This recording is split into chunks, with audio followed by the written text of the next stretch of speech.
God preordained my deeds, why should he judge me? My friend spoke gloatingly, thinking that his arguments would hold me captive by the scruff of my neck. You say, he argued, that God manages everything in this creation with fate and predestination, and that he has preordained our deeds. If this applies to me, for instance, in the sense that all my actions have been preordained by him, why then should I be accountable before him? Don't give me the usual reply that choices are open before me. Nothing is more preposterous than this lie. Let me ask you, have I had any choice in my birth, sex, height and build of body, color, and country? Do I choose that the sun rise and the moon set? Is it by my choice that a blow of fate descends on me, that death surprises me, or that I can only escape from pitfall of calamity by committing crime? Why should God force me to do a certain deed and then hold me responsible for it? If you argue that I am free and that I have a will besides that of God, wouldn't that be considered a kind of polytheism, since you are led to admit the multiplicity of wills?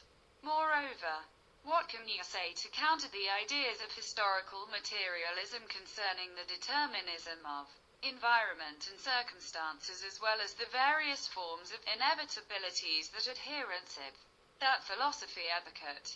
Having blurted out these words like bullets, my friend breathed in relief, thinking that I have been completely vanquished and that he had only to shroud my creed before the burial. I, however, began to speak in a quiet voice. You are victims to certain fallacies. Your deeds are foreknown to God in his record, but they are not preordained for you against your will.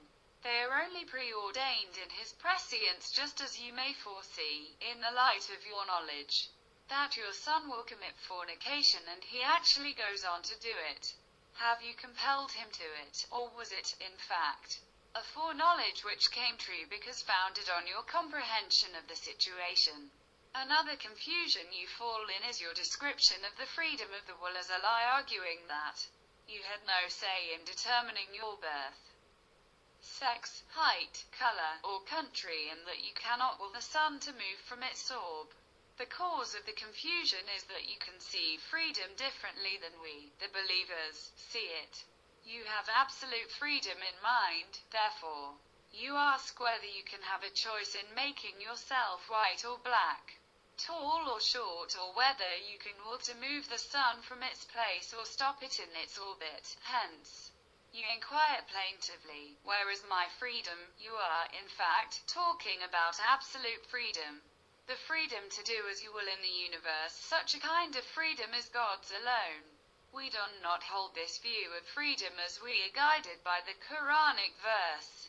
Your Lord creates what he will and chooses freely, but you have no power to choose. The story 68. No one has any choice in matters relating to creation, because it is God who creates what he wills and pleases.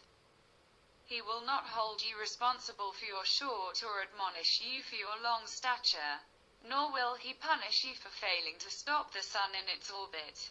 The sphere of accountability is the area of tact life or divine injunction. Within this area you are free, and your arguments should be confined inside its compass.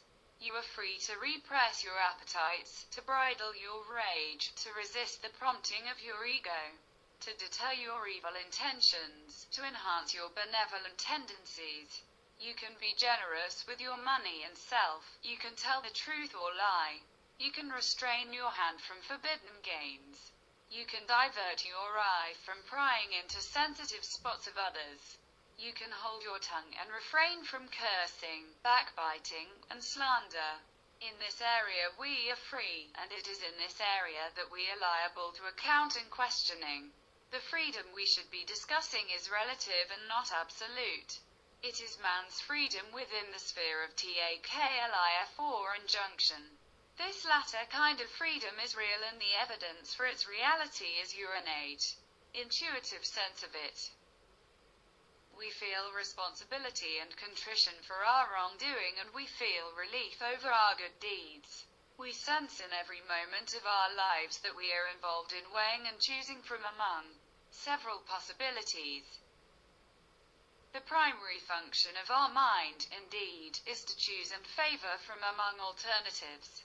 We clearly and decisively distinguish between the trembling of our hand as a result of fever and its movement as it writes a letter describing that trembling.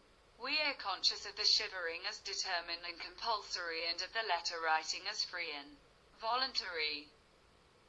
If we were compelled or conditioned in both cases, we wouldn't be able to make distinction.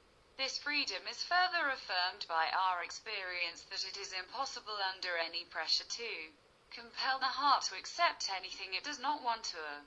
You can force a woman with threats and beating to undress, but no pressure whatsoever can make her love you with all her heart.